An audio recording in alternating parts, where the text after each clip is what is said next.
Hey everyone, welcome back to Corporate Decoder, the place where we dissect the documents so you don't have to. Today, we're diving into the financial guts of the Northern Lights Variable Fund Trust. Prepare for some twists. It's less of a bright shining star and more of a flicker in a crowded night sky. We are looking at an annual shareholder report, a checkup on how the TOPS managed risk balanced ETF portfolio and its siblings fared from January to December last year. Let's talk about costs because who doesn't love knowing where their money is going? If you had 10 grand invested in the Class 1 shares, it would have cost you $43 last year, about 0.42%.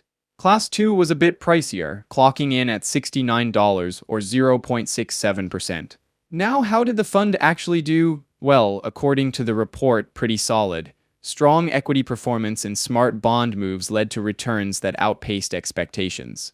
They're particularly pleased that they allocated heavily to U.S. large-cap growth stocks, which was apparently the place to be last year. They're also happy that most of their bond positions beat the Bloomberg U.S. Aggregate Bond Index. It's like they're saying, we knew what we were doing.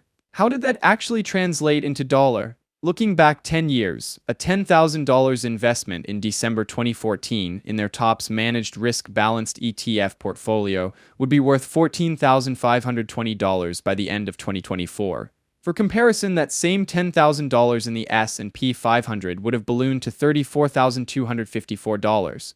They are lagging the S&P by more than double, but keep in mind this is intended to be a managed risk approach which has a more balanced portfolio. So it's supposed to be less risky than just putting your money in The average annual total returns tell a similar story. Over the last year, the fund returned 6.38% versus the S&P 500's 25%. Over 5 years, it's 3.49% compared to 14.53%. Zooming out to 10 years, the fund averaged 3.80% annually, while the S&P 500 averaged 13.10%. So, consistently underperforming the S&P over the last 10 years. Of course, past performance doesn't mean future success, and remember these numbers don't include taxes. Now for a few quick stats. Total net assets for the fund are about $57 million. They hold around 30 different investments, paid out about $183,000 in advisory fees, and their portfolio turnover is 13%. Portfolio turnover basically measures how actively the fund is buying and selling its investments. 13% is pretty low turnover. Where is that money invested? Just under 87% in exchange-traded funds or ETFs and a little over 11% in money market funds. They also have almost 2% in something called collateral for securities loaned. What makes up the biggest holdings? The biggest holding is Vanguard Short-Term Inflation Protected Securities ETF at just under 11% of the net assets, followed by Vanguard FTSE Developed Markets ETF and Vanguard S&P 500 ETF, both at about 8%. The report states that no big changes happened with the fund during the year, so what you saw is what you got. Let's switch gears and check out the TOPS Managed Risk Growth ETF portfolio, another fund in the same family.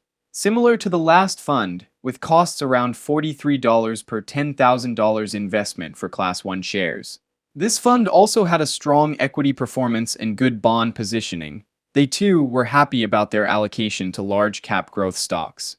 If you had invested $10,000 in December of 2014 in the TOPS Managed Risk Growth ETF portfolio, it would be worth $15,131 at the end of 2024. Whereas that same $10,000 in the S&P 500 would be at $34,254, once again underperforming its index. Looking at average annual returns, the last year gave investors about 7.91%, over 5 years a 4.37% return, and over the last 10 years it gave a 4.23% return. The S&P 500 over the same periods was 25.02%, 14.53%, and 13.10%, again underperforming the index. Net assets are significantly higher at about $165 million with 26 holdings. The turnover rate is slightly higher at 14%. Looking at top 10 holdings, Vanguard S&P 500 ETF and Vanguard FTSE Developed Markets ETF make up its largest allocations at roughly 19% and 15% respectively. Next is SPDR Portfolio S&P 400 Mid Cap ETF at 9.9%. Again, no big changes to report for the year. Steady as she goes, apparently. Finally, let's check out the top's managed risk moderate growth ETF portfolio. This fund aims to provide capital appreciation with less ups and downs compared to just investing in the equity markets. Same story on costs, $43 per $10,000 invested for Class 1. You're hearing a lot of echoes, aren't you? Yup, this fund also benefited from strong equity performance and good choices in the bond market. Plus, big surprise, they were happy with their allocation to large cap growth stocks.